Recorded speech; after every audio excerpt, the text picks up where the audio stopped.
The torchlight flickers against a wall, carved not by tools but by time, pockmarked stone, rough to the touch, cool as river bone. You're barefoot, and the silence around you is the kind that watches. Outside, the scent of burnt grain still hangs in the morning fog, a scent you now associate with fear. A breath yours echoes too loudly, and the chain around your ankle feels heavier with every heartbeat.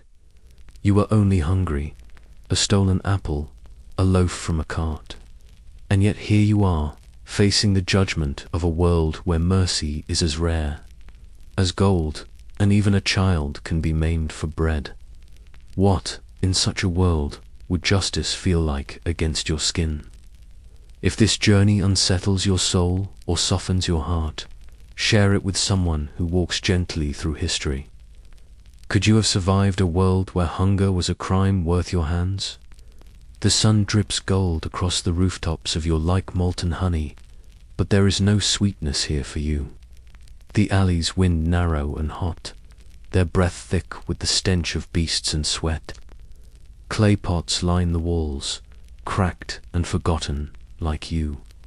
Somewhere beyond this labyrinth, bells chime over market stalls, and the murmur of trade hangs low, interrupted by the bray of donkeys and the slap of sandals against sun-baked stone.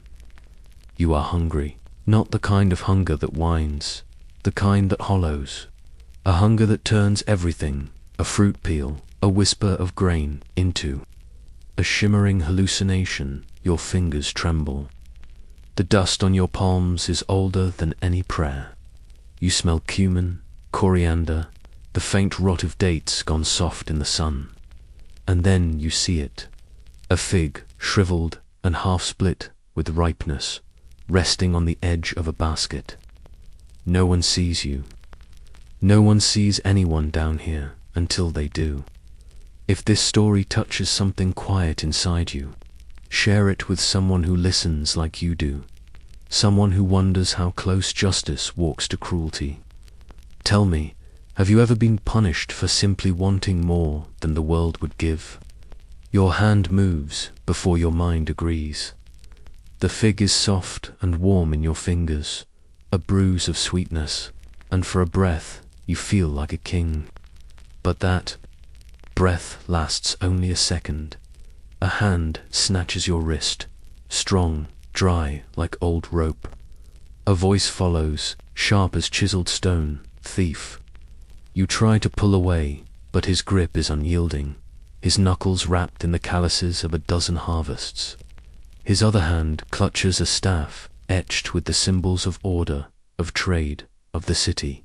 He is not a man, he is a warning. You are dragged through the alley like a caught dog, your bare feet scraping the uneven stone. Onlookers part like waves around a corpse. Some murmur, some pretend not to see.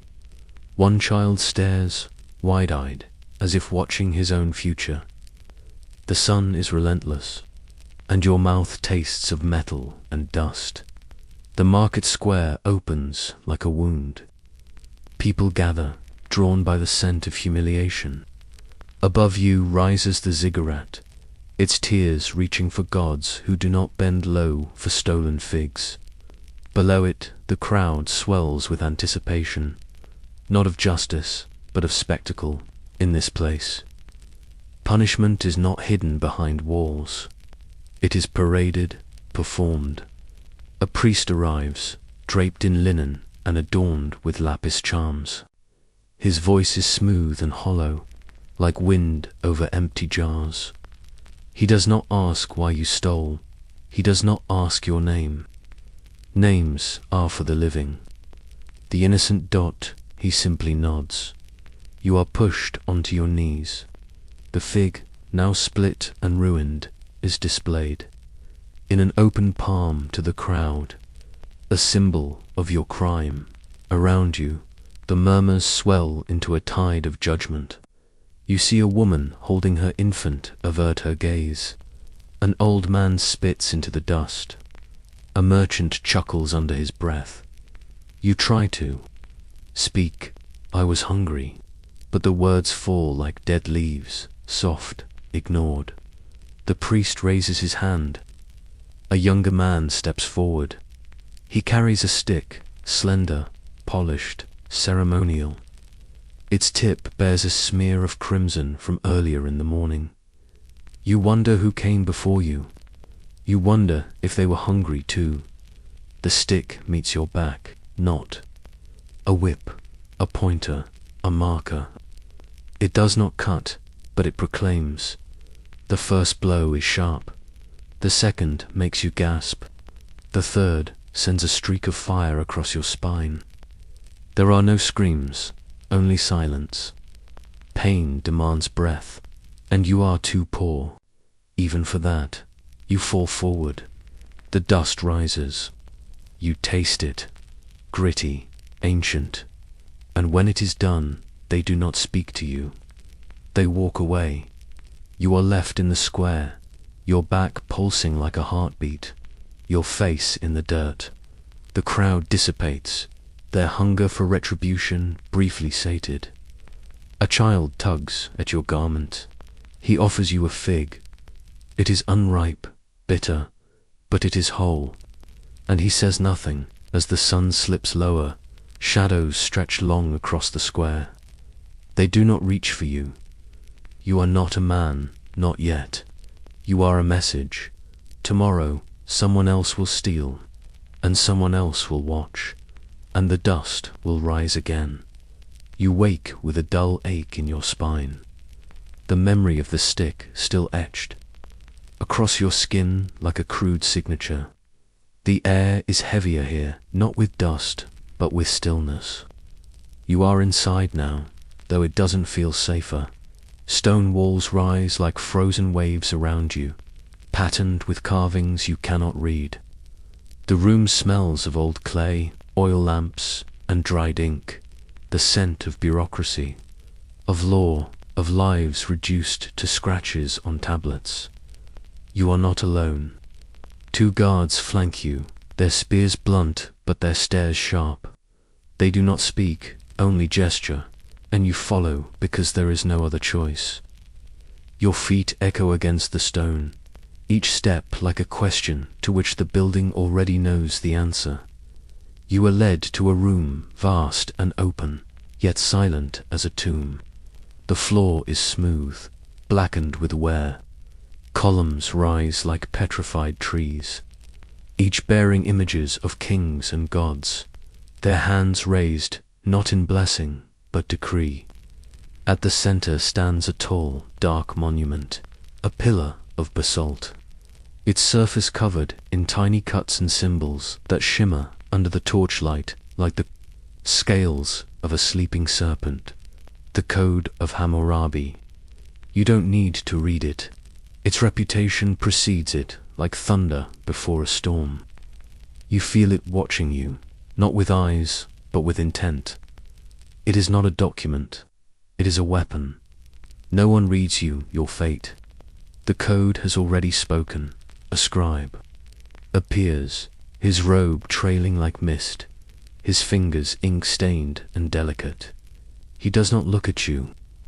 He speaks to the priest beside him, murmuring the details of your theft. The fig, the merchant, the place, the witnesses. Each fact falls like a stone into a well. You are not in this room to tell your story. You are here to be measured against a wall that does not move. There is a moment when the priest turns to you, and for a heartbeat you think he might ask why. Why the hunger? Why the risk? But he doesn't. Instead, he recites the code. If a man steals from another, he shall repay tenfold. If he cannot, he shall lose the hand that took. It is not a curse. It is not a judgment. It is a recitation, as impersonal as wind. You look down at your hand. The fingers that had clutched the fig. They tremble, but the law does not. The guards take you by the arms. The crowd that gathered in the square has followed, curious and quiet. You're brought to a low stone slab at the edge of the chamber. Cold, pitted, stained with years of repetition. One of the guards places your hand upon it. Your palm fits perfectly into a shallow indentation, not carved, but worn. So many hands, so many stories, so many silences. You try to speak. Please, it is not a plea for mercy. It is a plea to be seen. But mercy does not live here. Only symmetry, only balance. Another man enters now. He wears no robes, no jewelry. His arms are thick, his face unreadable. He carries a chisel and a hammer, not crude, but ceremonial. He is not angry, he is not cruel, he is efficient. He does not punish, he obeys. Your breathing quickens. You stare at your hand as though it belongs to someone else. The fingers that once reached for bread, that once clutched your mother's shawl, that once traced shapes in river mud. Now they are still. The hammer rises, then a voice, not yours. Not loud, but it pauses the air. An elder steps forward from the crowd.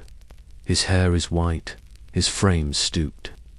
He speaks to the priest, voice low and careful. He offers to pay the tenfold price. He has figs, he says. He has coin. Let the boy's hand remain. There is a long pause. The priest tilts his head.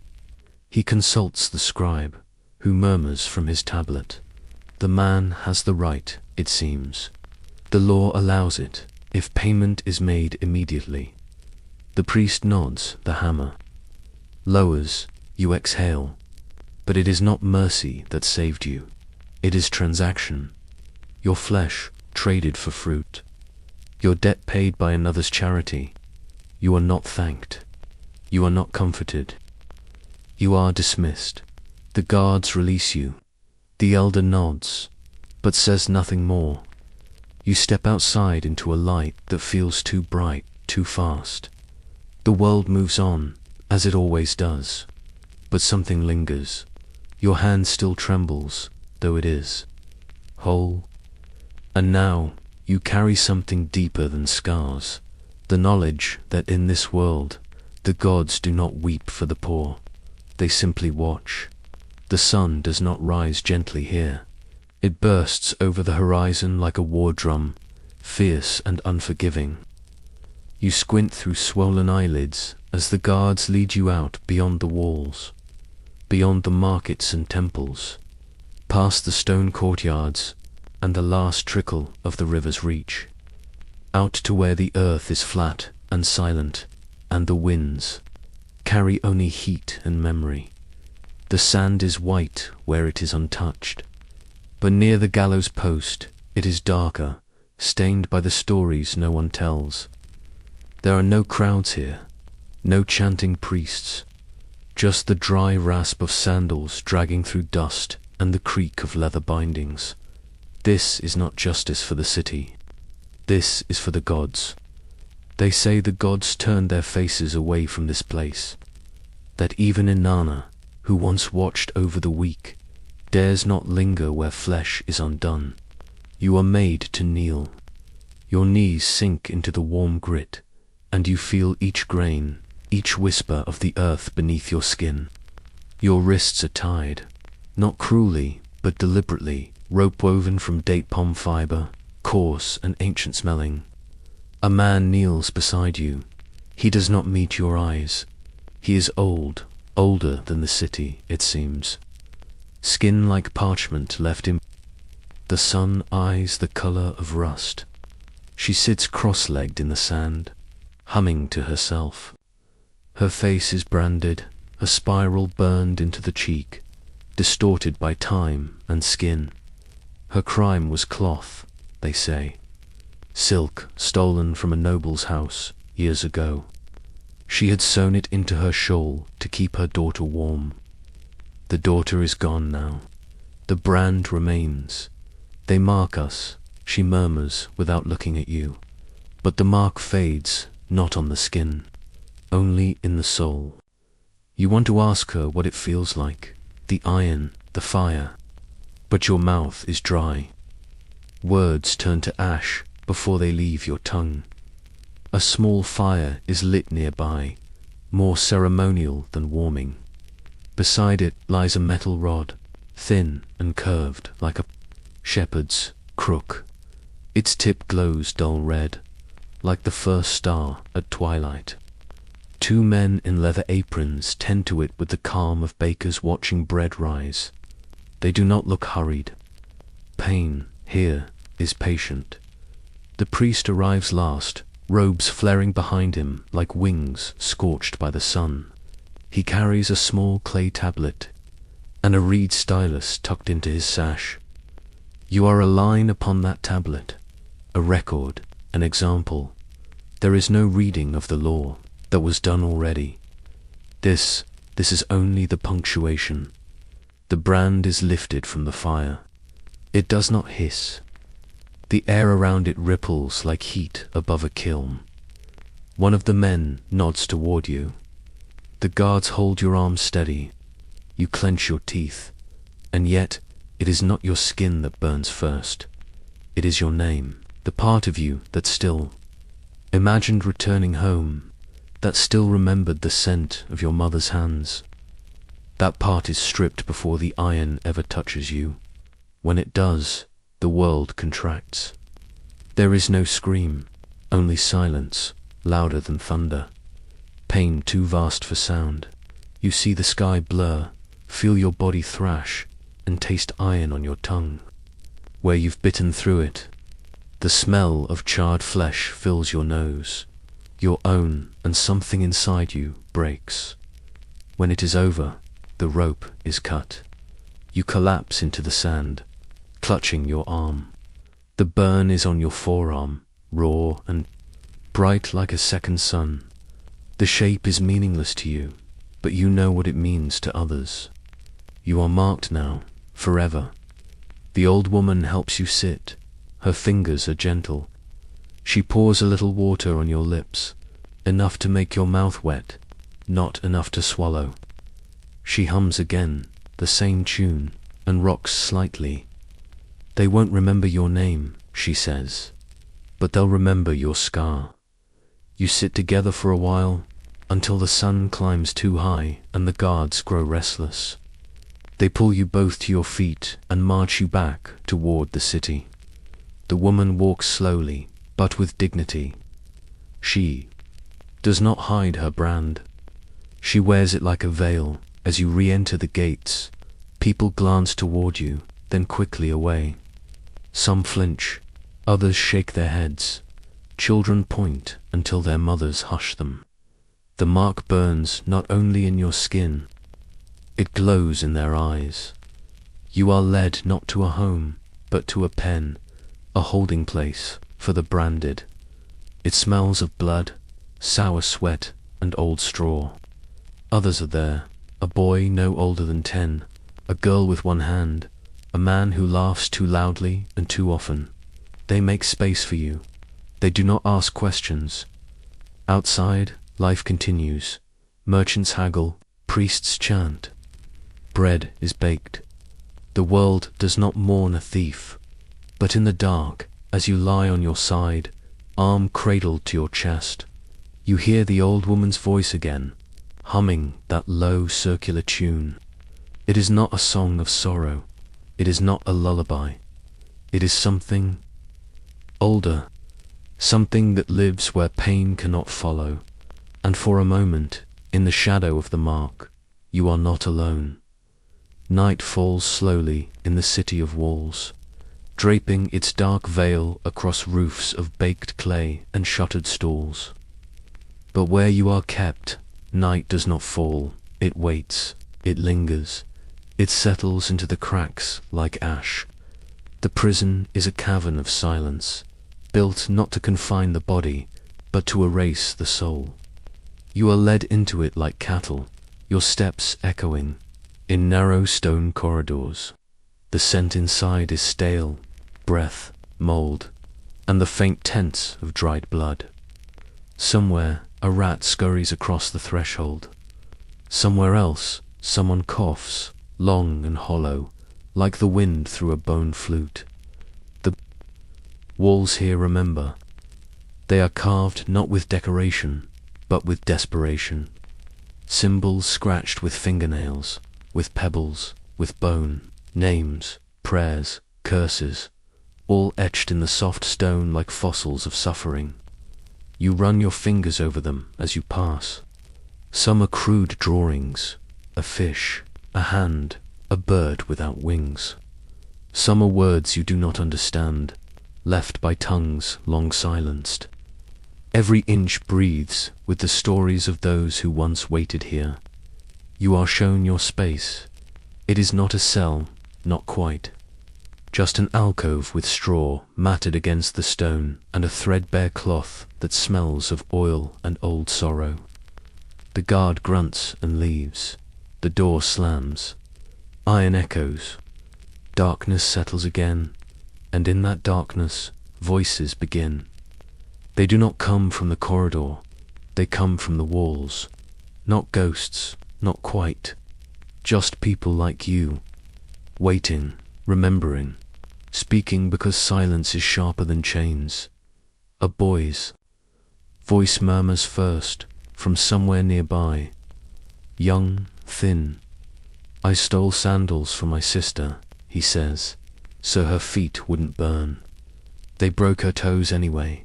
You don't answer, not yet. Then a woman's voice, hoarse and broken. I took spices from a merchant. My mother's bones ached with the cold. He called it a luxury. I called it kindness. More voices follow. Some are barely audible. Some speak in riddles, half sane. Some laugh at nothing. Others weep without tears. You listen, not with ears, but with your breath. These are not criminals. These are mirrors. Shadows of the same hunger, the same want, the same mistake. They are thieves, yes, but not of gold. They stole moments, chances, warmth. Someone beside you, close this time, speaks your name. You turn, startled. It is a man, his face barely visible in the dark. He is older, his beard tangled, eyes pale in the gloom. His voice is soft, like cloth tearing. I saw you in the square, he says. With the fig, you move too slow. You nod. There's nothing else to say. He sighs. Theft is not the act. It's the reason. That's what they fear. If they forgive us, they must admit their world has cracks.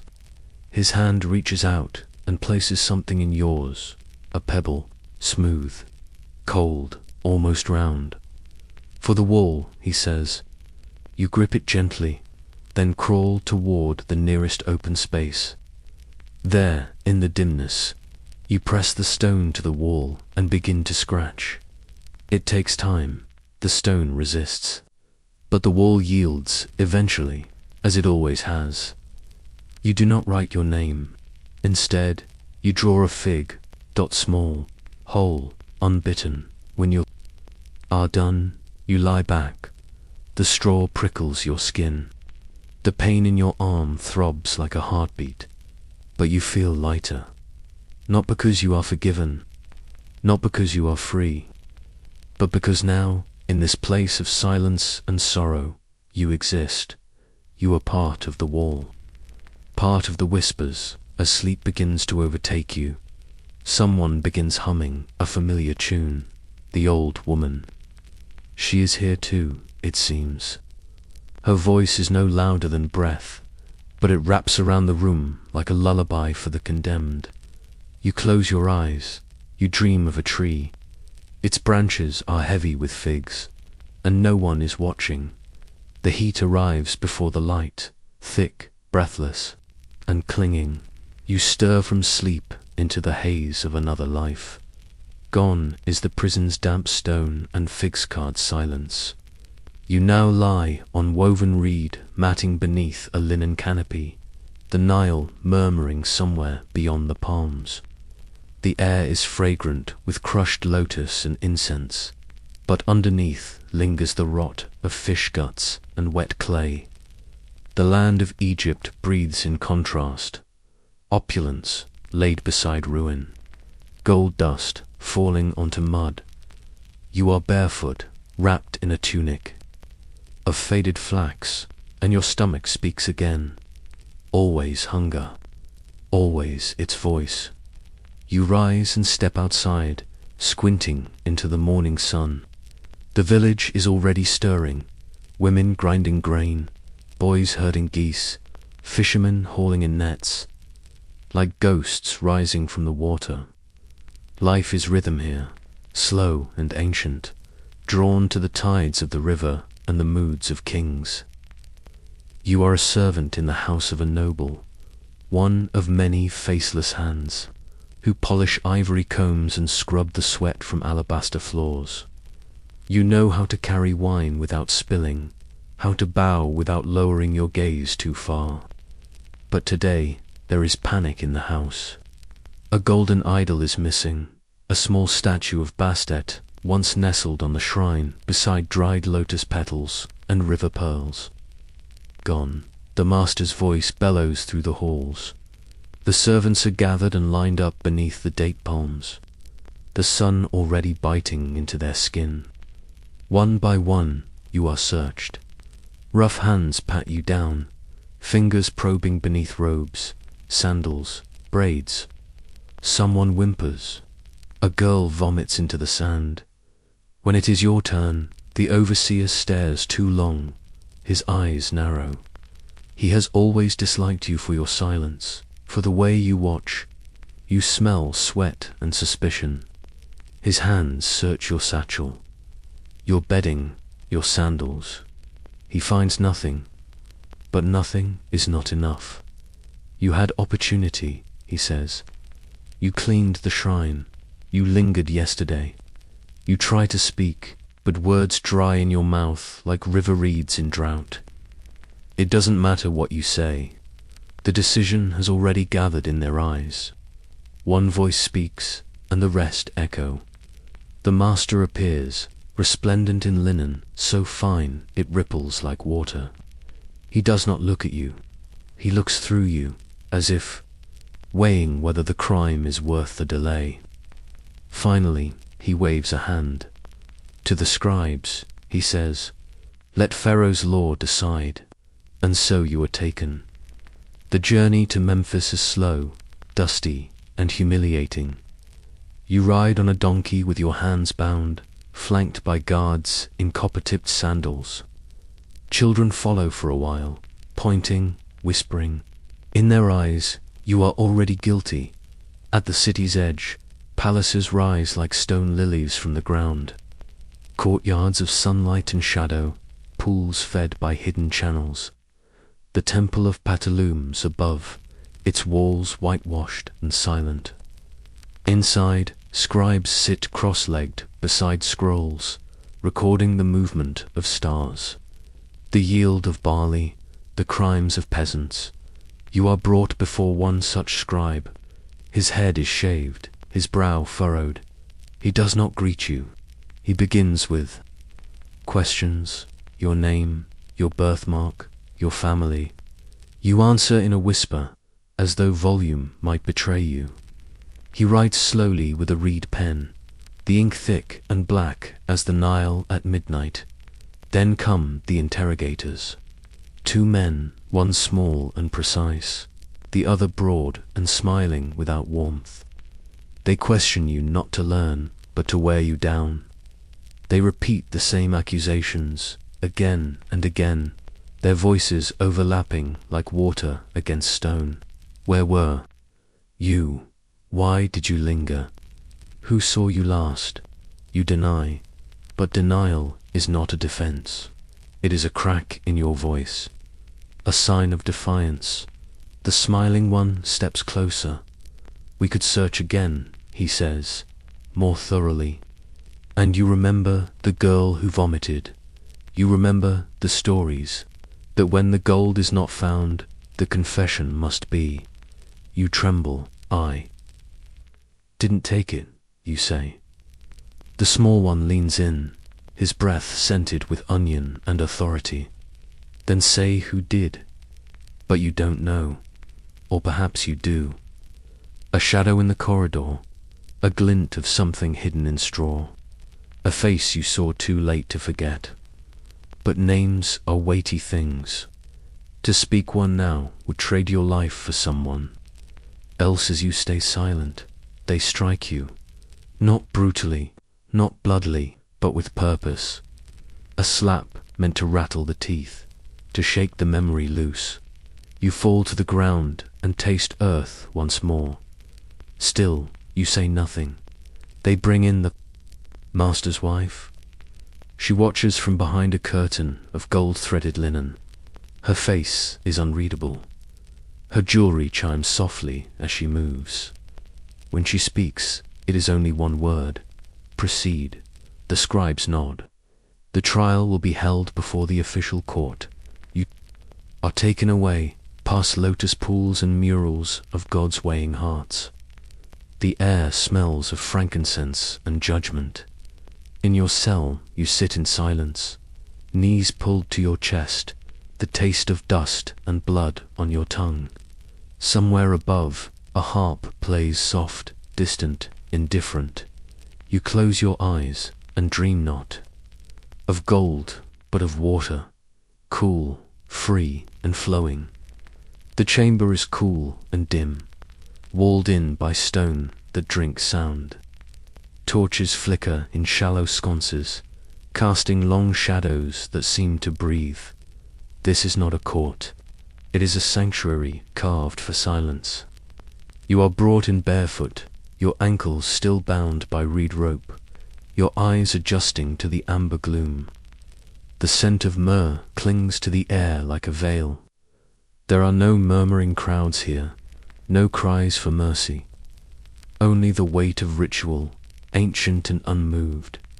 At the far end of the room stands a dais of black granite, carved with hieroglyphs and lined with gilded lotus.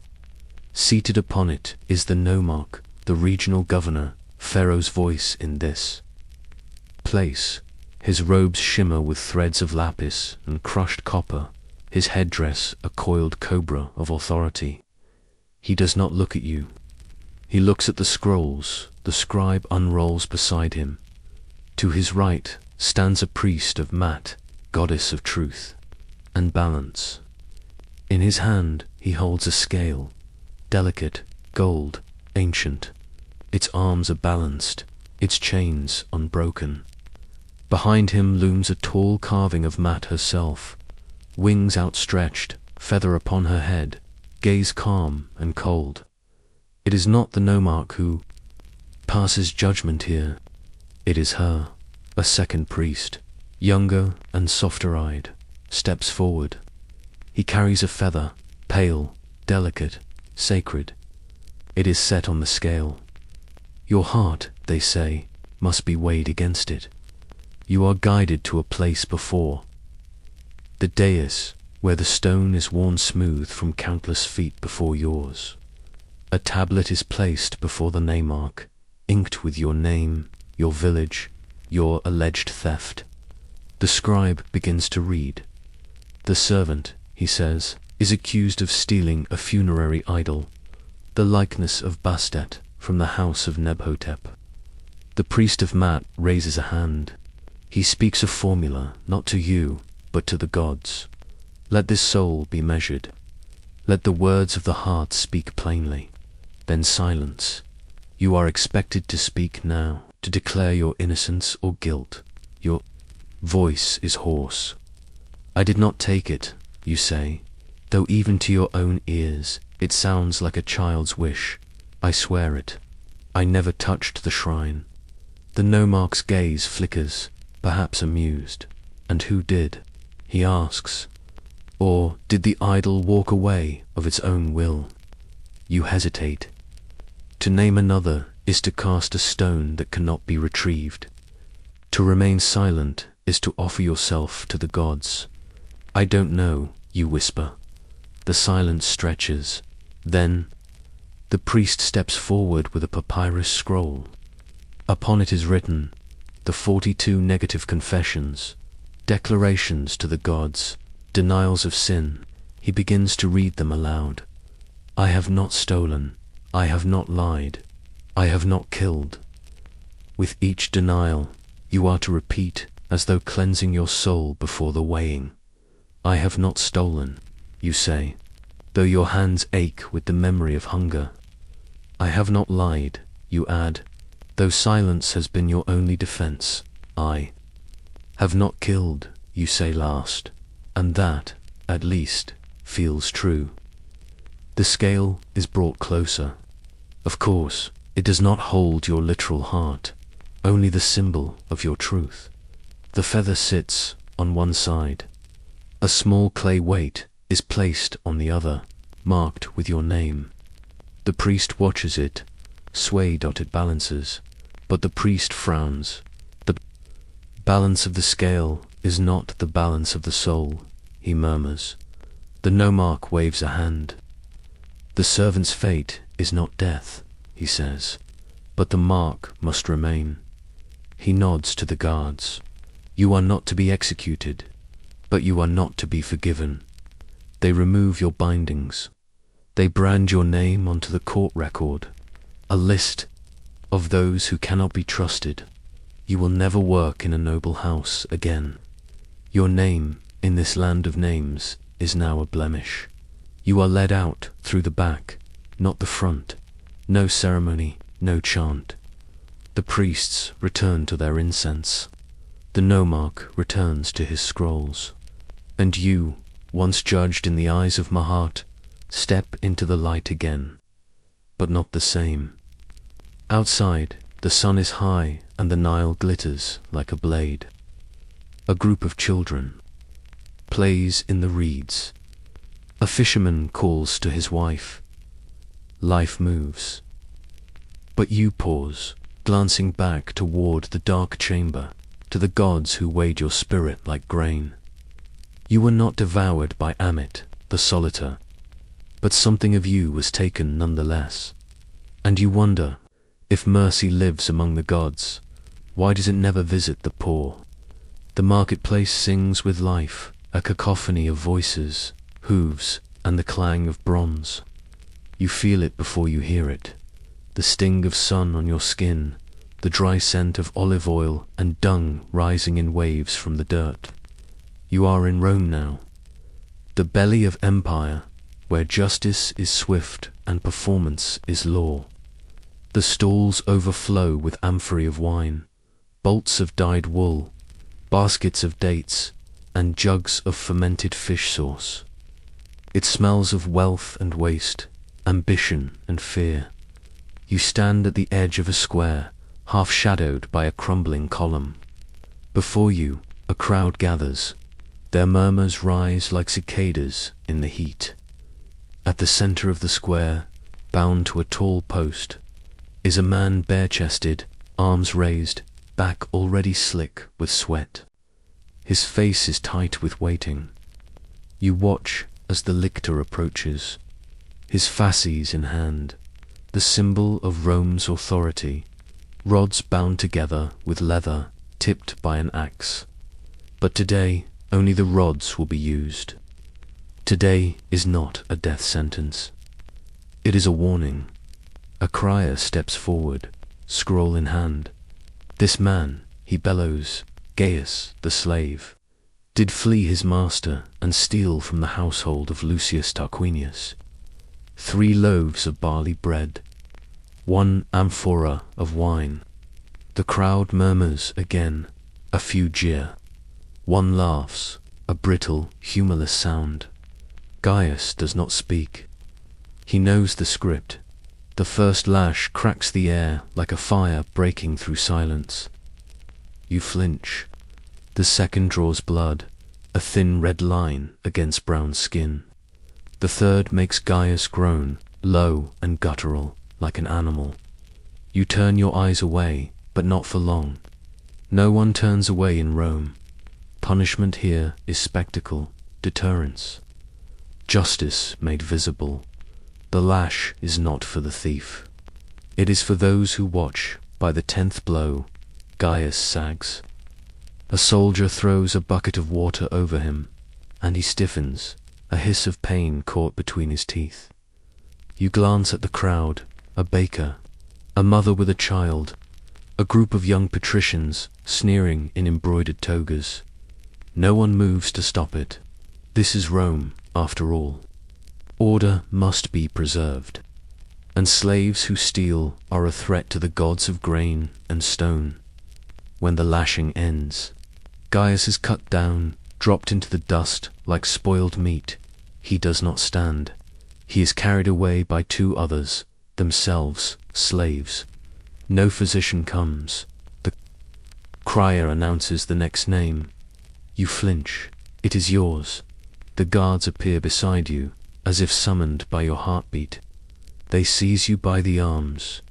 You do not fight. You know better. To resist is to escalate.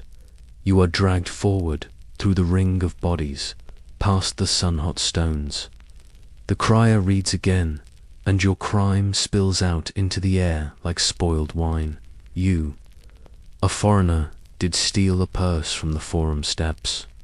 1 denarius, 2 as theft beneath the gaze of the gods. The lash is ready. The post waits, but a voice interrupts. Wait. It comes from a man, tall, cloaked, eyes hidden beneath a bronze-trimmed hood. A magistrate by his bearing. He steps forward, scroll in hand. This one is a first offense. Not Roman. Let him be marked instead. There's a pause. The crowd rustles. Some groan in disappointment. But the lictor steps back. The magistrate approaches you. You are lucky, he says. Rome punishes, but she also remembers. You will be recorded, watched. You steal again, and the beasts will eat your name. You nod, throat dry. They drag you to a pillar near the registry, where a scribe waits with ink and stylus. Your name is written onto a wax tablet. Beside it, Furtum Court. You are branded not with fire, but with memory. As you walk back through the crowd, they part without touching. You are not marked on your skin, but they see it anyway. Something about you, your eyes, your gait, tells them who you are now. A watcher. A watched. Later, in a back alley behind the baths, you see Gaius again. He is lying against the wall, wrapped in a rough cloak, his breath shallow. A woman cleans his wounds with wine. She does not speak. You sit beside him, say nothing. You watch. The steam rise from the baths, the laughter of men echoing through the marble corridors. Justice in Rome is not about fairness, it is about fear, and you feel it now, sitting in the heat, hands trembling. Not fear of death, but of the machine, the wheel, the inevitability. Rome sees everything, and she never forgets. The cage waits in the morning light like a cruel joke. Iron ribs glinting with dew, suspended by ropes from a wooden beam fixed high on a stone pillar. At first glance, it might be mistaken for a bird trap, but you know better. It is for men. And today, it is for you. You will march through the forum under the eyes of hundreds. Some are merchants arranging lemons. Some are women grinding their heels into fish scales. Some are simply bored. But all of them see you. That is the point. You are to be seen. Your tunic is torn, your legs dust-streaked, your wrists bound behind.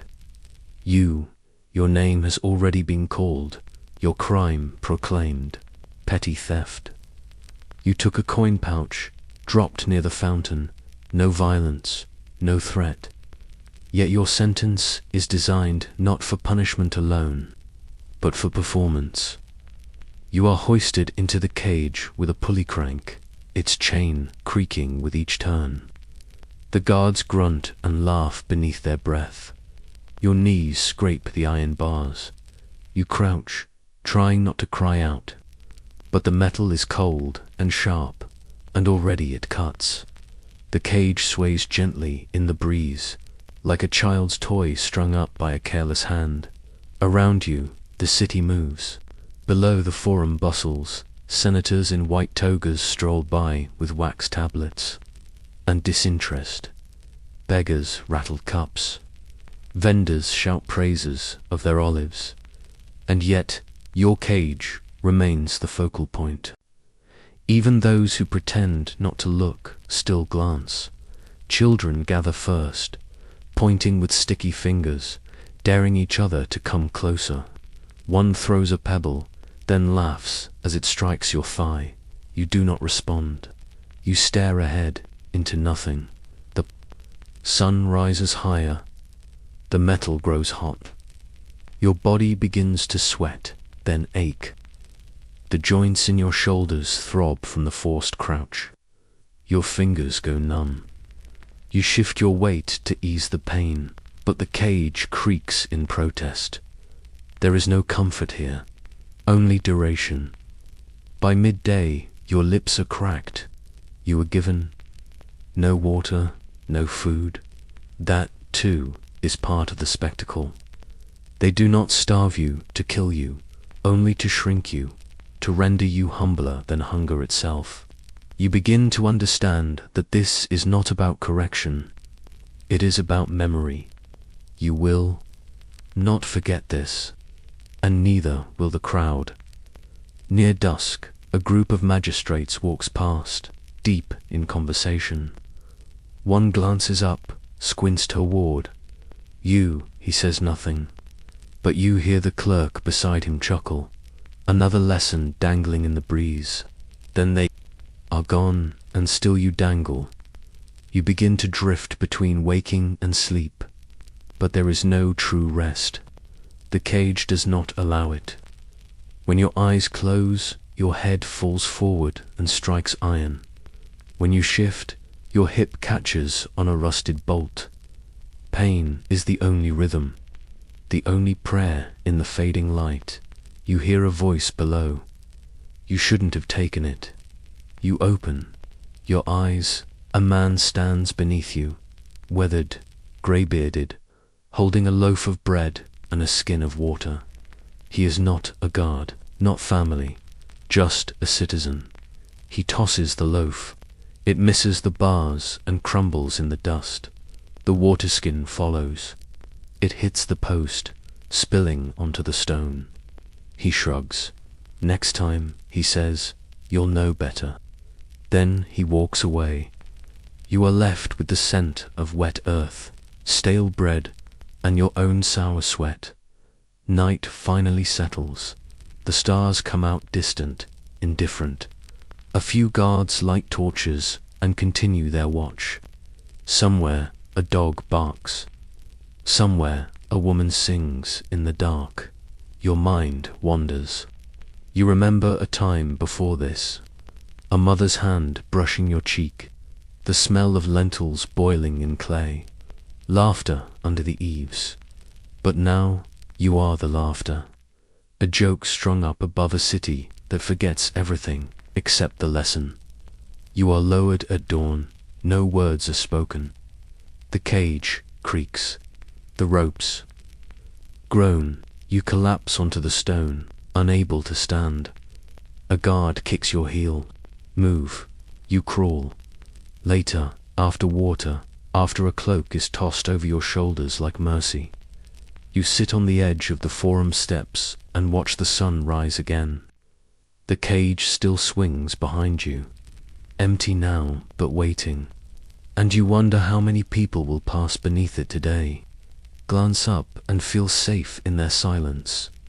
You are not broken, not exactly, but part of you is still up there.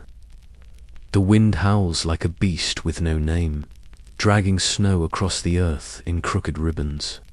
You are not in a city now, but in a place more ancient, more bone-deep. The land itself feels raw. Trees rise like sharpened spears. The mountains beyond are grey teeth biting into the sky. You are in the north, among the Norse, and winter is the only king. You shiver beneath a cloak, stiff with frozen sweat. Your boots cracked, your fingers red and dull.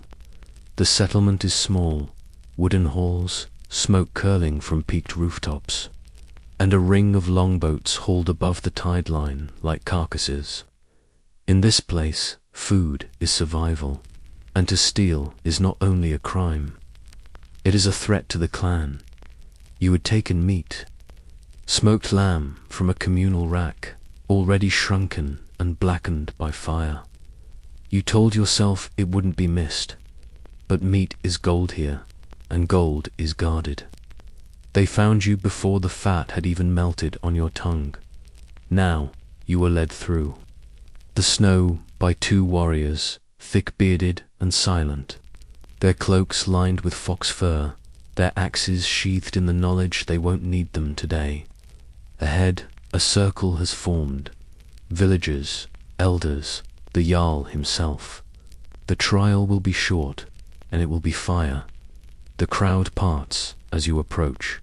Eyes narrow, but not with hate, with judgment, with understanding. Here, everyone knows hunger, but they also know the law. And that law is as old as the stones beneath the frost. The seer steps forward first. She is blind, her eyes milky, her body wrapped in layers of wool, feathers woven into her hair, like wind-caught memories. She holds a staff made from driftwood, carved with runes, and as she raises it, the crowd falls into hush.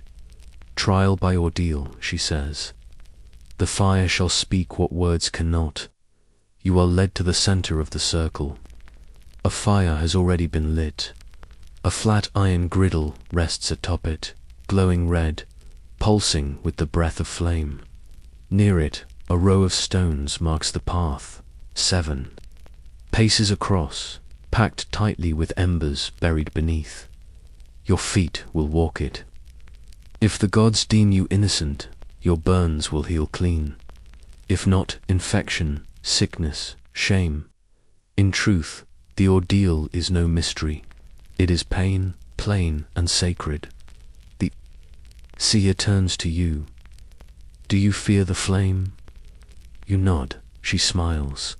Then it still has power. You are stripped of boots and outer cloak. The cold bites instantly. The air slices your skin like tiny knives. But ahead waits the worse pain. Not the cold, but the heat. You step onto the first stone. The heat is immediate, blooming through your foot like a wound. The second step burns deeper. By the third, your breath catches. You want to scream, but the watchers are silent, and you will not be the only sound in this ritual. Step 4. Your foot slips. You nearly fall. A gasp ripples through the crowd. Step 5. Blisters bloom like mushrooms after rain. Step 6. You begin to pray to a god you do not know. Step 7. You fall. The guards lift you quickly, before the snow can stick to the charred soles of your feet. Your body shudders, torn between ice and fire, your heart pounding like a war drum. You are carried away to the healer's hut, an old man with shaking hands and calm eyes. He says nothing as he cleans the burns. The smell of your own flesh, crisp and raw, fills the space. Hours pass. You lie beneath wolf pelts, every nerve screaming. The healer finally speaks. If your wounds fester, it means guilt. If they dry clean, the gods forgive. You nod, though you are beyond words. Later, the seer comes to sit beside you. She places a bowl of snow near your lips. You drink. Fire is only pain when you fear the flame. She says again, you close your eyes and dream of walking, not over fire, but across warm grass, dew beneath your feet, and no one watching. But when you wake, it is still winter, and the gods are still waiting. The fire has gone cold. What remains are the wounds, blistered flesh pulled tight across the soles of your feet, cracked and weeping. You cannot stand without pain, but this pain is now part of you, stitched into the rhythm of your breath. In the north, scars are memory. They say little with words here. They speak in marks. You lie inside a longhouse where the air smells of soot and pine, fish oil and bear fat. Smoke curls along the rafters. Around you, men sharpen blades, women stitch tunics, children carve boats from driftwood. Life does not slow for suffering. It walks beside it. You are not coddled. You are not pitied. You are expected to rise, and soon you do. The Jarl's voice summons you, deep, measured, resonant as a drum in fog. You hobble out on wrapped feet, each step a negotiation. Outside, snow crunches beneath the rising sun. The air is clean and sharp, the kind that burns your lungs and clears your head. A circle has formed once more. Not around flame this time, but around iron dot. At the center stands a stone table. Upon it rests a sword, not for battle, but for truth. Its blade is ancient, pitted with time, its hilt wrapped in leather, gone soft with years of palms. This is the oath iron dot in Norse lore. Judgment does not end with fire. It ends with word. And word, here, is not light. It carries weight. It binds. It brands. The seer is there again, eyes pale, staff steady. You have walked the fire, she says. Now, you must speak the truth upon the iron. The sword is heated slightly, not to burn, but to warm, to awaken. It hums faintly in the morning air. You are brought forward. The Jarl watches, arms crossed, expression unreadable. The villagers gather, wrapped in furs, breath blooming white as steam. This is not punishment. This is judgment's echo. A boy steps forward. He carries a small bowl of blood from a goat, freshly killed. He pours it slowly over the blade. The iron drinks it. You were told to place your hand upon the sword, palm down where the blood still glistens. You do it, is cold, then warm, then something else, not temperature, but pressure, as if it remembers every hand before yours. You will speak, the Jarl says. You will swear, and we will listen. You close your eyes. I took the meat, you say. I was starving, but I meant no harm. The silence that follows is not empty, it is full of breath, held of gazes cast downward. Here, hunger is understood, but theft is still theft. The Jarl approaches. He places his hand over yours, pressing it against the sword. You are not cast out, he says, but you are marked. Let the iron remember you. He removes your hand.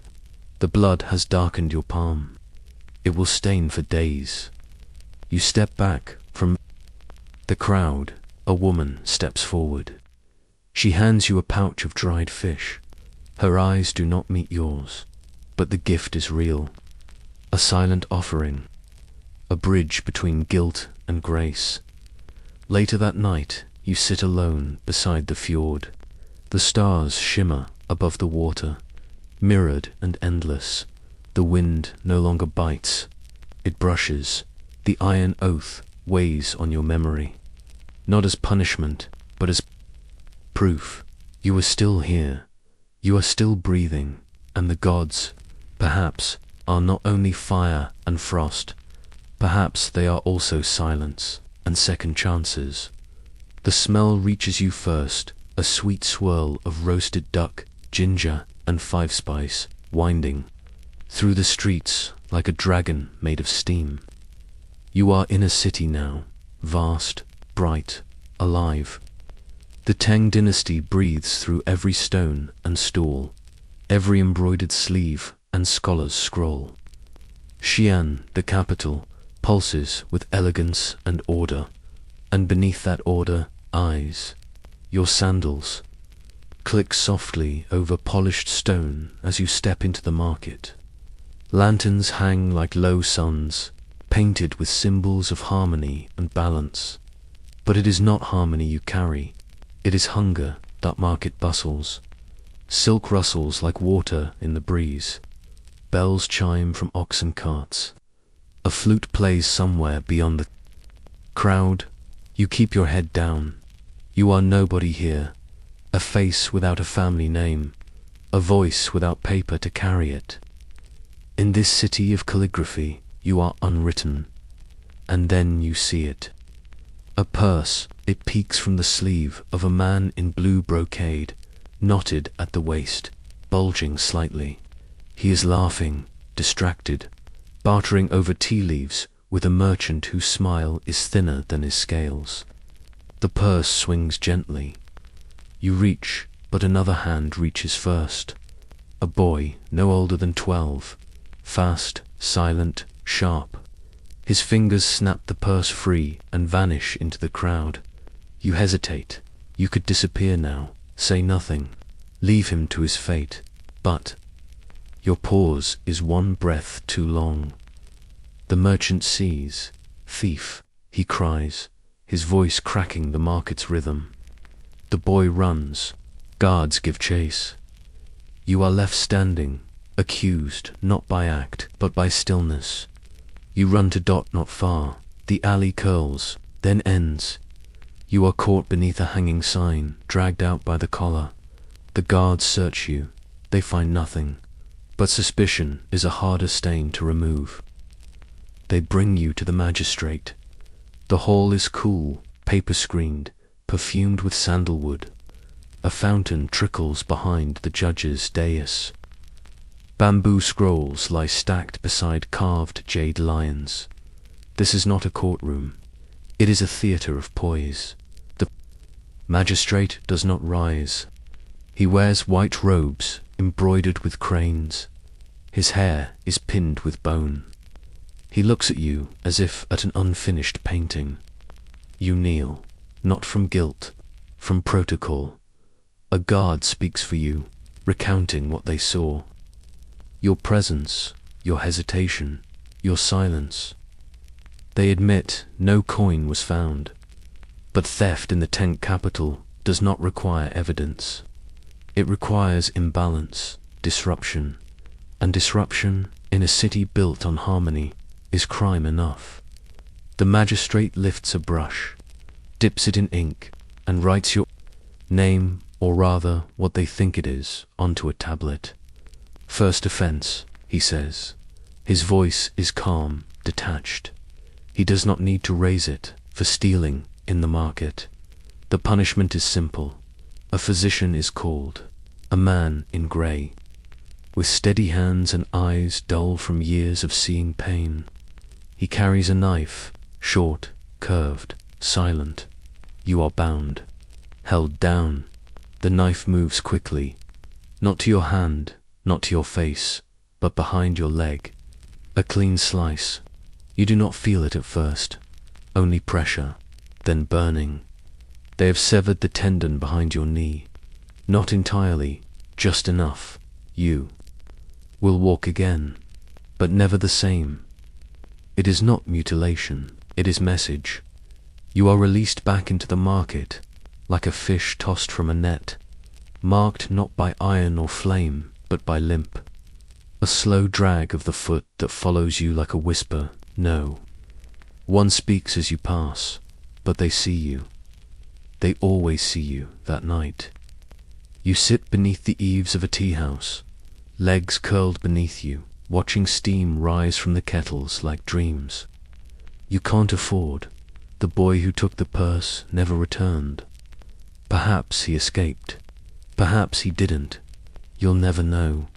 Your knee, THROBS, and in the quiet you wonder, is pain more bearable when it is precise? Or does it hurt more when it's clean?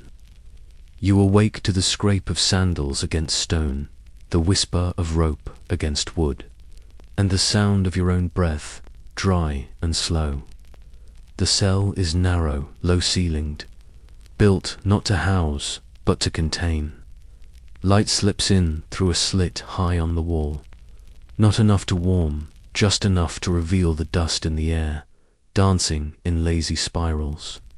You are in chains again, not as punishment, this time but as labor. Your name was entered into the register, your offense recorded. The limp at your side still aches from the punishment in Yawn, but it has not spared you. The Tank dynasty, in its majesty, requires hands, and when those hands awe, they are sent to build. The guards unchain you at dawn, throw you a tunic stiff with sweat and dried rice porridge. You join the others, rows of men in worn hemp robes, all bound not by rope, but by fate. They do not speak, not because they fear punishment, but because their voices are already spent. You are loaded into a cart with cracked wheels and iron nails. It lurches forward, carrying you and a dozen others, north, toward the mountains, toward the wall. The journey takes days, through forests thinning into rock, through villages where children stare and mothers look away. You do not sleep, not well. The rattle of the cart seeps into your dreams, and the image of 1,000 stones becomes a weight on your chest at last. You arrive, the wall rises before you, not a line, but a scar across the land. It snakes over hills and crags, growing and disappearing into fog. Around it, camps of laborers swarm like ants, hauling stone, mixing lime, driving stakes. Smoked curls from cooking fires, flags snap in the wind. Overseers ride along the ridgelines, shouting orders down into the chaos below. You are given a pickaxe, a basket, no words. The work begins. You carry stones from the quarry, loaded into your arms until your back screams. You climb ladders with mud-caked rungs. You mix mortar with lime that burns your skin raw. Every movement is measured by lash or lash withheld. The sun offers no mercy, the wind no relief. It is not punishment, it is permanence. Around you are others, a man with no teeth, a boy no older than 13, a scholar whose hands once held brushes but now bleed against rock. No one here was born a thief. They became one the moment the state needed bodies. You work beside a man called Wei. He never speaks until the 3rd day. Then, as you drop your load of stones near the rampart, he says, quietly, "They bury the dead inside the wall." You glance at him. He nods toward the foundation, not marked, not named. They fall, they're left, mortar poured over them. You think he's joking, until you see it. A boot heel protruding from the mortar, half submerged.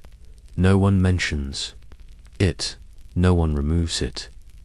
Another day, another man collapses in the heat. He isn't old, just done. The overseers drag him to the edge. He doesn't scream, doesn't move. The next day, there is fresh mortar over where he lay. You do not sleep that night. You stare at the stars, bright, cold, eternal, and wonder. What they see, what they've always seen. This wall, this monstrous thread stitched across the skin of the empire, is not just defense, it is sentence, it is grave. Weeks pass, your hands crack, your limp worsens, but you keep moving, because the still are forgotten, and you're not ready to disappear. Then one night, you and Wei sit beside the embers of a cook fire. He places something beside you, a date, soft and red. For strength, he says. You nod, you chew. It is the first kindness in weeks.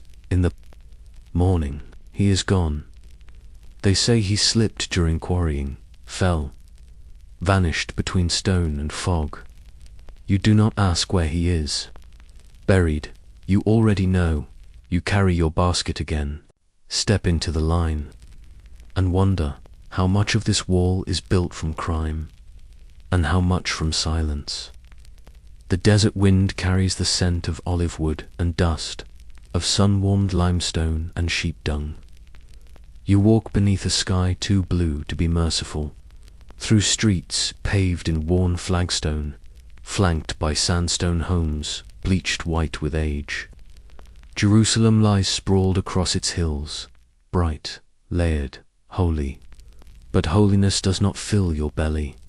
You are a boy again, though the years have twisted your bones and thoughts into knots, and your mother lies curled in the corner of your home, breath shallow, eyes closed. Her lips have not tasted bread. In 2 days, she has stopped asking. Her hands, once strong, now tremble with fever. You tell yourself it is only bread. The temple rises before you, vast and brilliant, its golden facade blinding in the sun. The courts are crowded, a swirl of scholars, money changers, merchants, and pilgrims. The scent of incense curls up from censers, mingling with sweat and roasted lamb. You pass under the shade of towering porticos, eyes cast low, your limbs lean from hunger at the edge of the inner court, where the bread of the presence is kept behind veils and purity laws. You find a basket, set aside for the priests, loaves wrapped in linen, sacred, untouchable, but not to you. Your hand moves like a whisper. You slip a loaf beneath your tunic and walk quickly, head low, ears burning. A child's theft, a desperate grace. You make it only a few steps before a shout rises behind you. Stop. They seize you by the collar, and you fall to your knees as the bread tumbles free. It hits the stone with a hollow thud. People turn, a scholar frowns. A merchant clucks his tongue.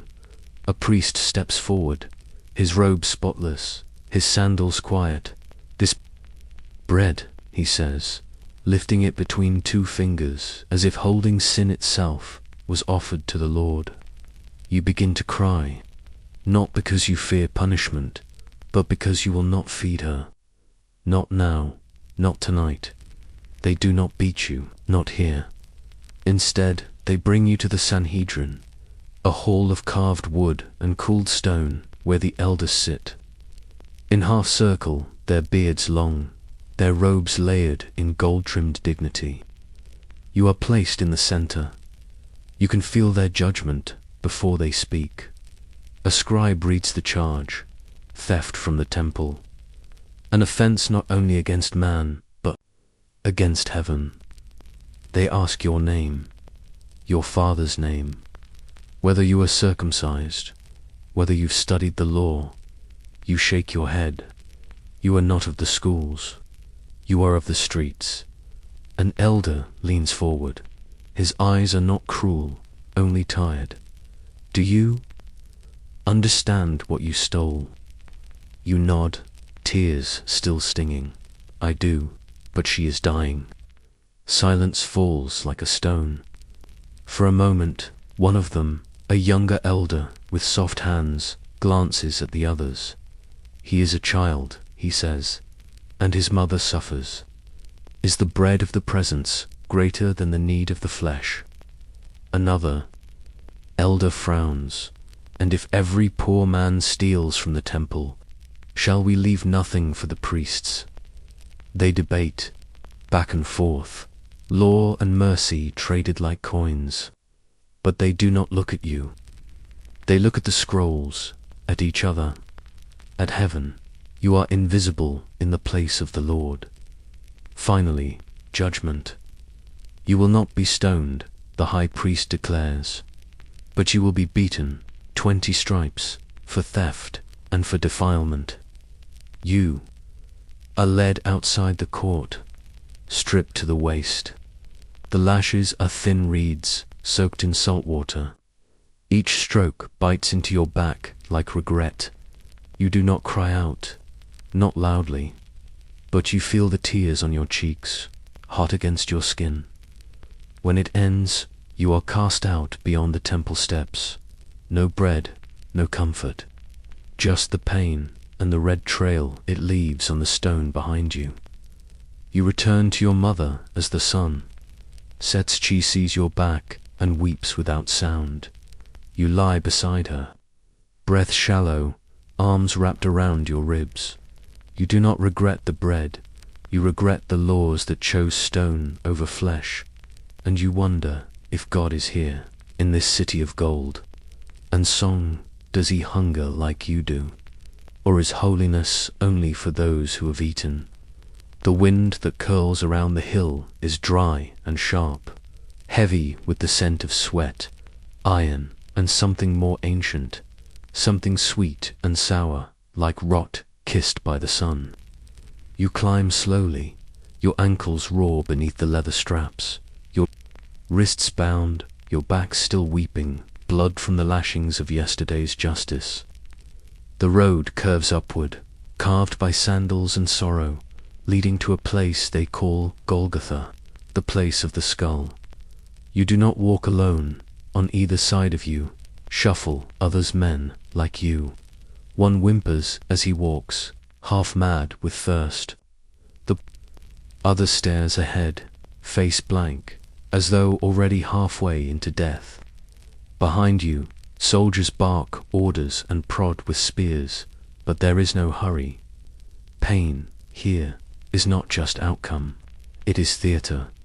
The hilltop appears suddenly, its silhouette, a crown of vertical wood.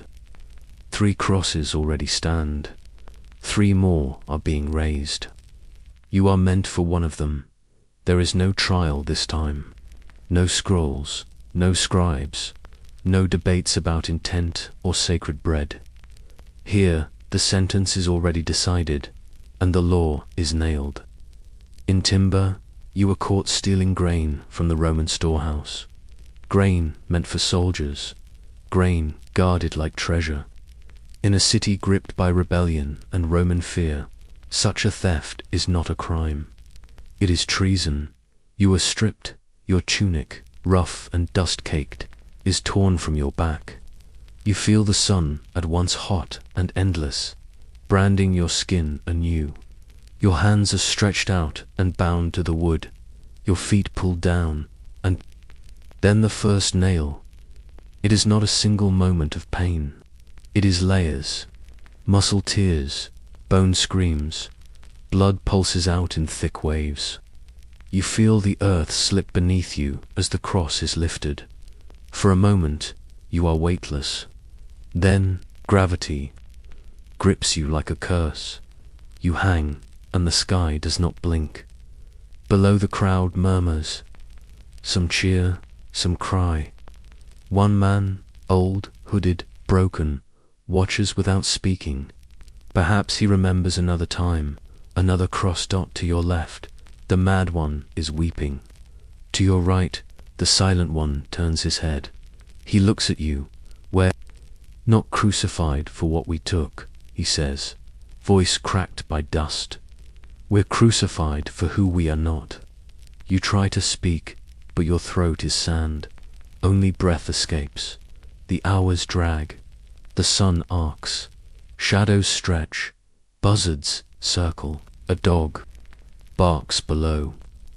A soldier tosses dice for a robe stained with another man's blood. And somewhere, far off, a woman weeps. Not for you, for a son, for a god. The silent man speaks again. I once stole from a rich man's garden grapes. I was 7.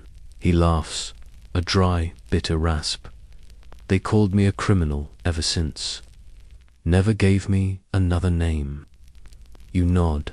Your name, too, is gone now, lost in the dust of judgment.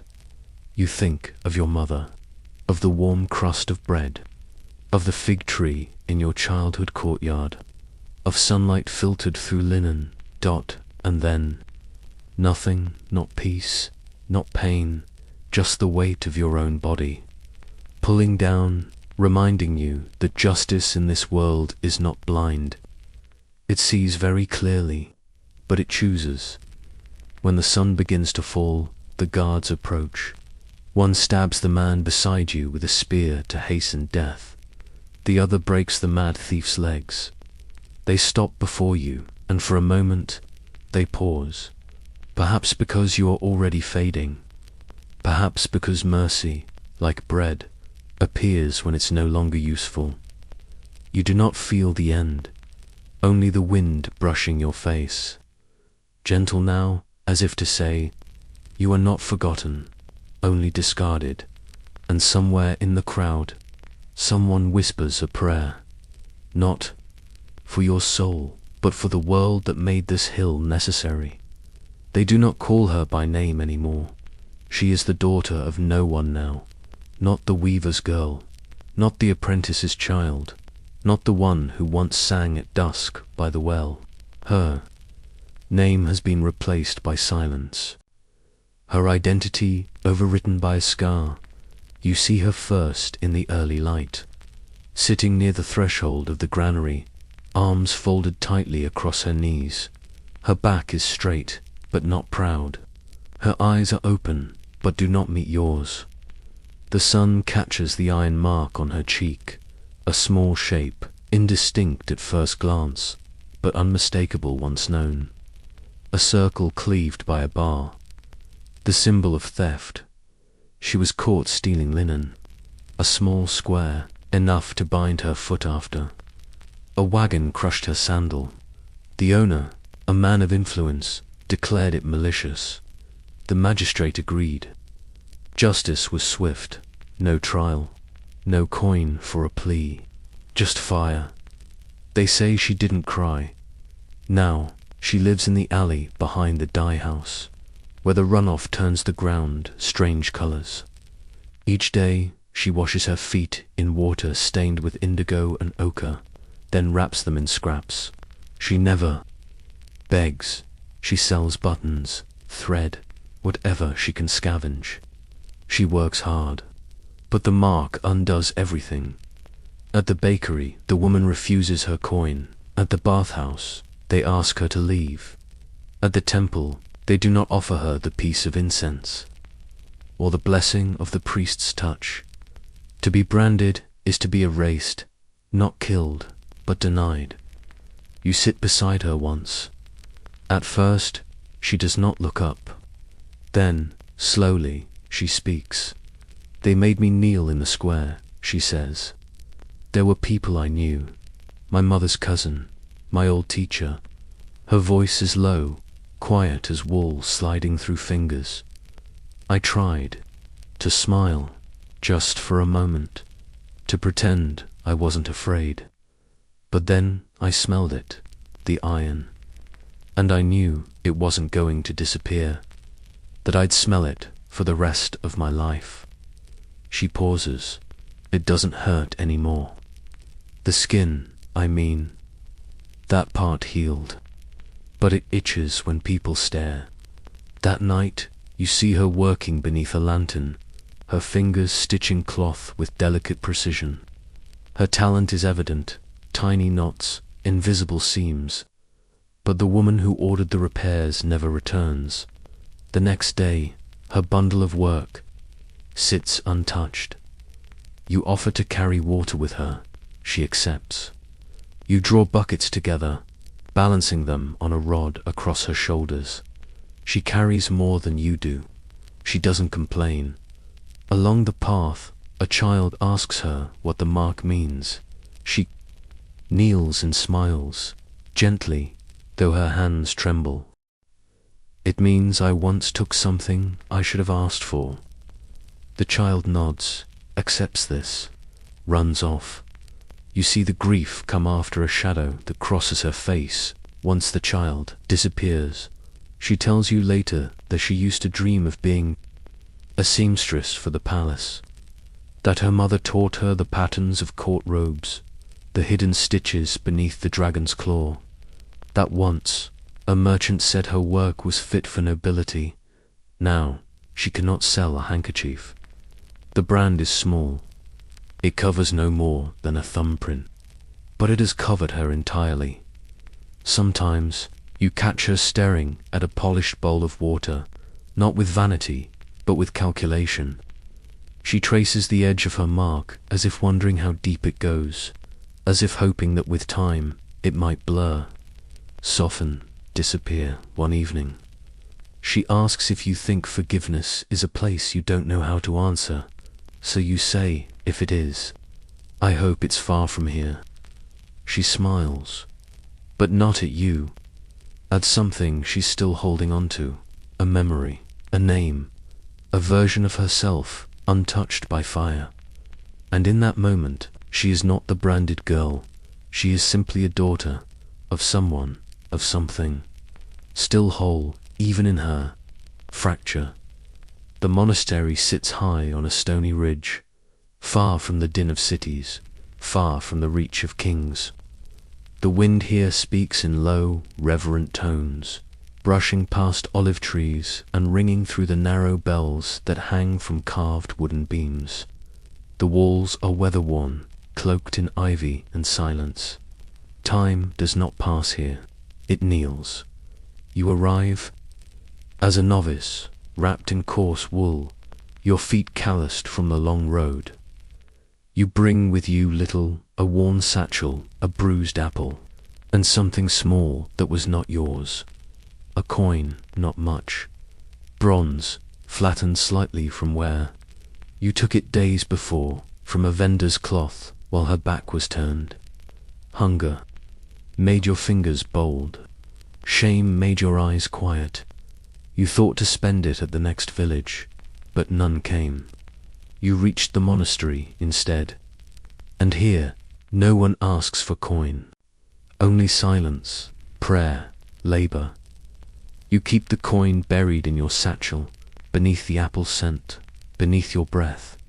And for a time, you forget. Days pass in rhythm, bells at dawn, chanting in the chapel, work in the garden, meals shared in wordless gratitude. You scrub floors until your knees ache, carry water from the spring until your arms hum with effort. At night, you sleep among others like you, men who came not with riches, but with fractures. And then, one evening, while cleaning the chapel steps, your satchel tears, the coin clatters across the stone. It echoes louder than the bells. A monk, tall and quiet, stands nearby. His eyes follow the coin as it rolls in slow spirals and settles near his foot. He bends, picks it up, weighs it in his palm. He looks at you. You brace for the words, the summons to the abbot, the recitation of rules, the trial, the shame. But he says nothing. He turns the coin between his fingers once more, then walks past you. He places it gently in a wooden bowl near the altar, the alms bowl, where offerings are given, where offerings are received. Then he leaves. You sit there, stunned. The silence wraps around you again, but it feels different now.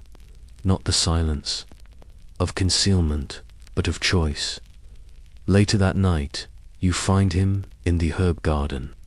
He is planting lavender in rows beneath the moonlight, hands caked with soil. You approach. Words gather behind your teeth, but refuse to emerge. He speaks first. We all arrive carrying something that does not belong to us. His voice is soft, not scolding, not even curious. It is not the coin that matters, he continues, patting the earth. It is what you do after it falls. You kneel beside him, help press the roots into soil. He does not ask for a confession. He does not offer forgiveness. Instead, he teaches you the names of the herbs, thyme for pain, rue for grief, lavender for rest. In the days that follow, he says little more, but he shows you how to weave baskets tight enough to carry grain, how to mend a robe with stitches hidden from view, how to breathe through the ache of labor. And each time you pass the chapel, You glance at the bowl. The coin remains there for a while, then disappears. You do not ask who took it. You do not need to know one morning. The monk gives you a new satchel, hand-stitched, lined with wool.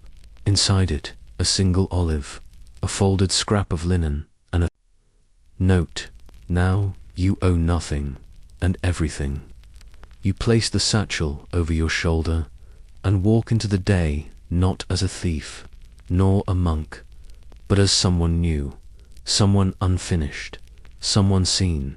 Smoke coils above the city like a serpent disturbed, blackening the sky with the breath of 1,000 burning homes. You walk through ash where marble once gleamed, past statues toppled by fire and bronze doors warped by heat. Byzantium burns, and in the chaos, justice forgets its robes and takes up the sword. It began with a riot, a chant, a spark, a surge of bodies into the hippodrome. Factions clashing not over laws, but colors, blue and green. Political banners, charioteer loyalties turned into rebellion. But fire does not care for cause. Once lit, it devours equally. You were caught in it, not as a rebel, but as a shadow. In the panic, the shops were abandoned, stalls overturned, temples cracked, gold left in open chests, bread left baking in ovens.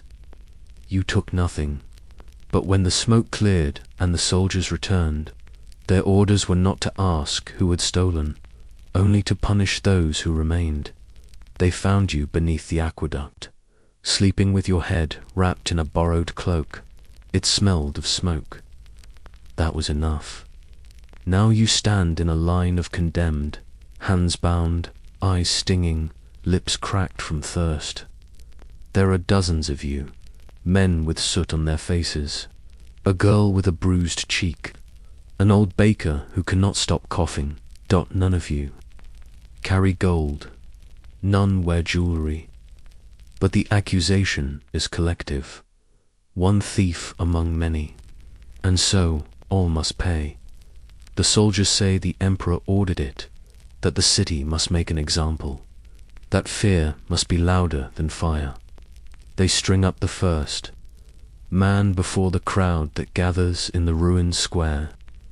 A low platform has been raised from broken beams, charred and splintered. The rope creaks as it tightens. He is hanged in silence. No trial, no final words. The second follows, then the third. You are fifth. When they drag you forward, your knees falter, not from guilt, but from knowing that innocence offers no protection when the city itself is wounded. The crowd watches without sound. Their eyes are empty, their mouths pursed. They do not cheer. They do not weep. They simply observe, as if watching the tightening of a belt or the drawing of curtains.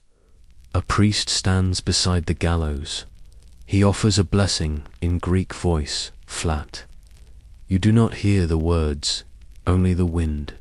Then a cry, a boy breaks from the crowd.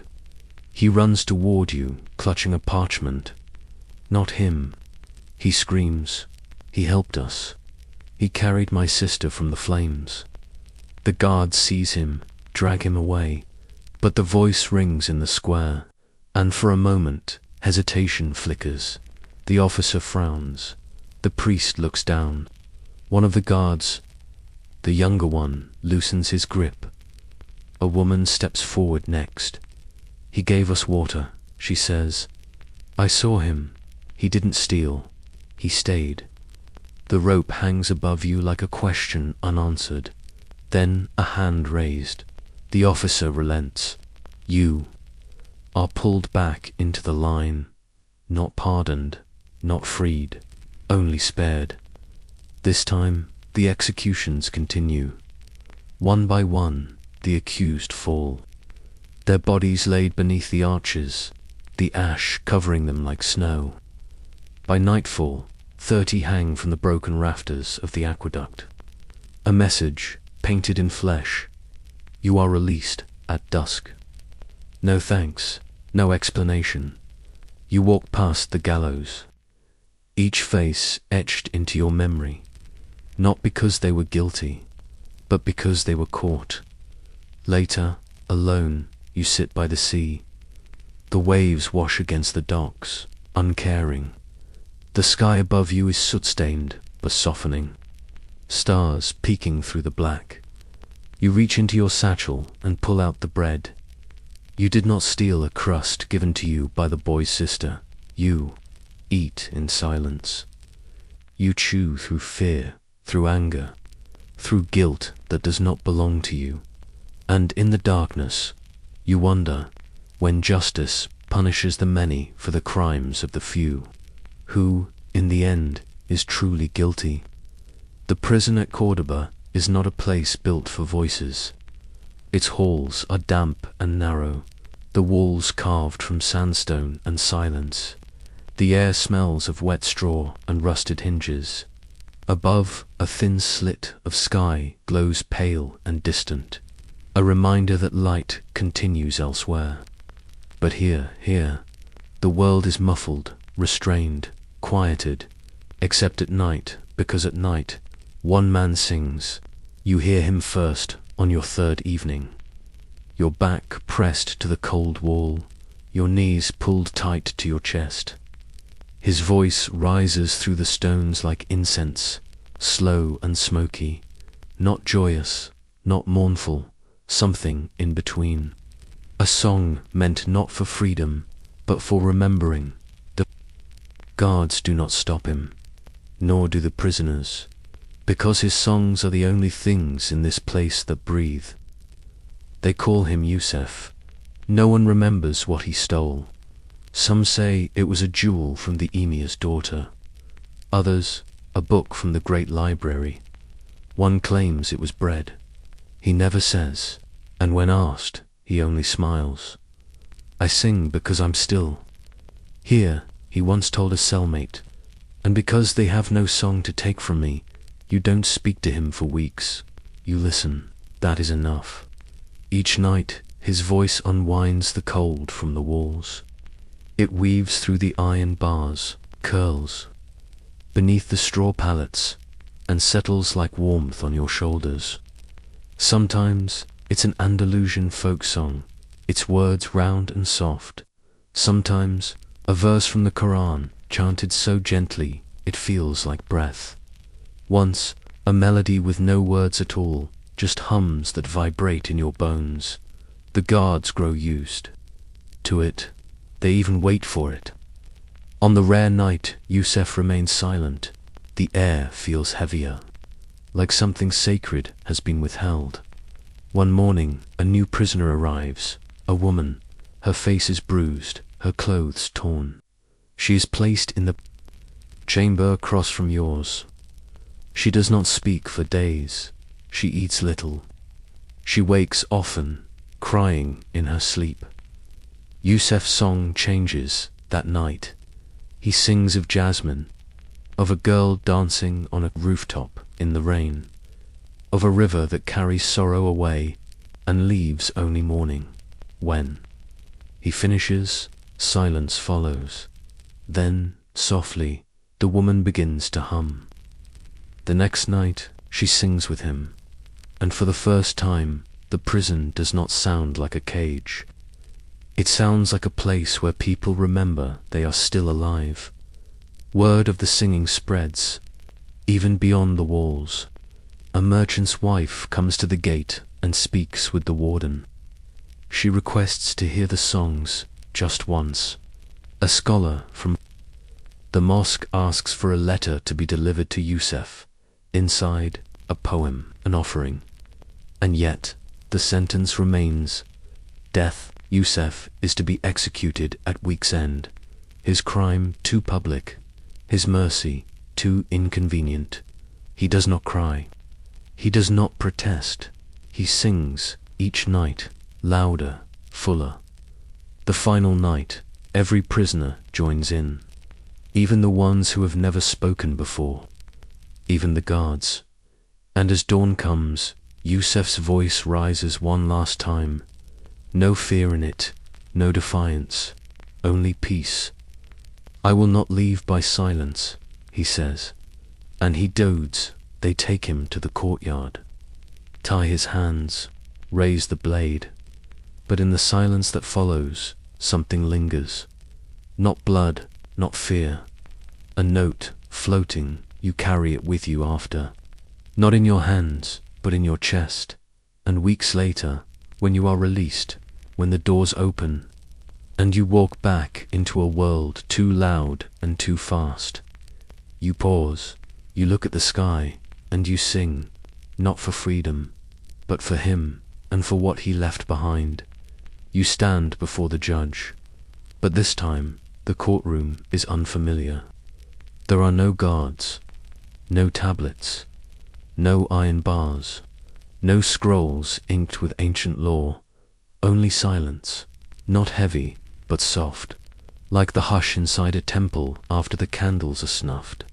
The walls are plain, the bench uncut, no torches flicker, no audience gathers, and the judge is not a stranger. He is you, or rather, he looks like you, worn in the same way, marked by the same roads and wrong turns, the same thin scars at the wrists, the same old hunger in the eyes. He sits with his hands folded on the table, neither harsh nor kind, watching you the way someone watches their reflection just before speaking. You are no longer in any city you recognize. No empire surrounds you now. Not Rome, not Yor, not Jerusalem, not Changan. The faces of the people you've been. The thief, the servant, the child, the prisoner, float just beyond the edges of this room, like smoke waiting to settle. The silence holds, and then he speaks. What would you do, he asks, if someone stole from you? You open your mouth, then stop, because it is not a question of what was taken, but why. He speaks again. Would you punish them? You think of the boy who took the purse, the girl marked by fire, the monk who said nothing, the rope above your head, the brand on your skin, the cage swaying above the forum, the broken man buried beneath the wall, all of them, all of you, the ones who stole because their children cried in the night, the ones who stole because their stomachs gnawed through their bones, the ones who didn't steal but were there, close, enough, quiet enough, and you wonder, what is theft, if not a question screamed in a language power refuses to learn? You meet the judge's eyes. I would listen, you say. He nods, and if they had taken too much, I would ask why, and if they had lied, then I would ask what truth they were afraid of. The judge leans back.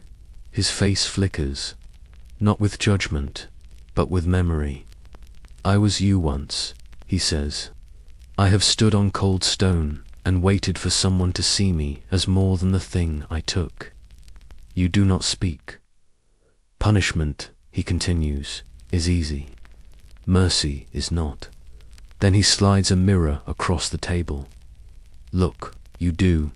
The face that stares back is yours, but not the same. It carries every scar, every name, every mark.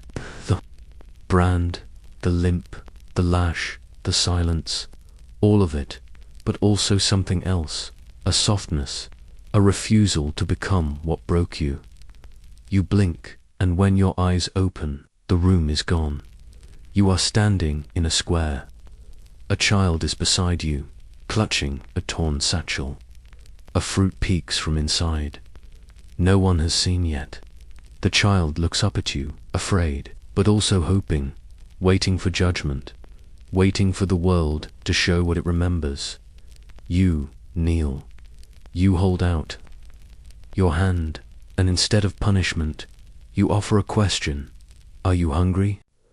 The child nods. You nod back. And in that moment, the world shifts. Not loudly, not quickly, but truly.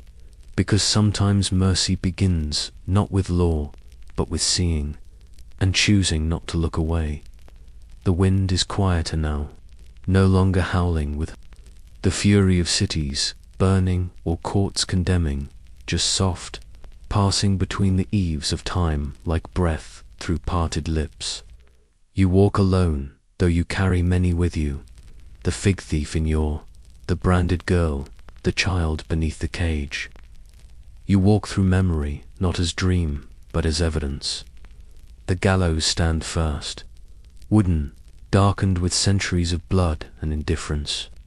You pass beneath them in a medieval square, where hoods are drawn tight and crowds hush in anticipation.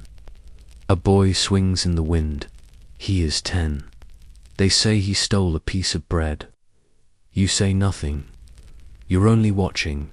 Next, the stocks. They creak under the weight of a woman in colonial garb, her hands locked, her face sunburned and wet with spit. Her crime, taking thread from a basket in the back of a shop. Her shoulders are raw. You see a group of children throwing pebbles. One misses and hits her eye. She does not flinch. She has no more room for pain. You continue. Iron doors close behind you, the clang unmistakable. A modern cell now. Cold tile, fluorescent hum. You see a man in an orange uniform, seated with his head bowed, hands cuffed. He stole medicine from a pharmacy, not to sell, for his brother. The judge did not ask. The law did not bend. It is a clean place. Sanitized, the cruelty, invisible now, wrapped in language, contracts, procedures. But the weight remains in the man's slumped spine, in the silence of his visitorless hours, and then finally, you come to a place without walls, a street corner, a tent of tarp and twine, a figure huddled beneath it, cradling a sign. Hungry, not bad, just hungry, no trial, no cell, no branding, only absence of help, of food, of mercy. You kneel before him. His eyes are wide, tired. You remember all the voices that came before. I did not steal. I only took what I needed. I wanted to live. I was afraid. They echo now in your chest. You give him a piece of bread, warm, soft, whole. He holds it like a blessing, not yet daring to eat. He asks no questions. Neither do you, because you know in every century, in every empire, theft is not always crime. Sometimes it is a question. What is more sacred, the law or the life? You rise. Behind you, the gallows collapse into smoke. The iron bars rust into dust. The brands fade from skin. And the world, for a breath, feels light, not fixed, but possible. You walk on bread in your sackle, mercy in your hands, and history no longer, just a weight, but a path. As the last ember of this story fades, may it leave a warmth in your own quiet places. Thank you for walking through these shadows with gentleness. If you'd like to return to forgotten roads, subscribe, and I'll be waiting to guide you back, and tell me what stayed with you long after the chains fell silent. As the firelight fades and the chains grow quiet, may this story leave not a scar, but a softness in you. Thank you for walking with those the world tried to forget. Subscribe, if you wish, to hear more voices long buried by silence.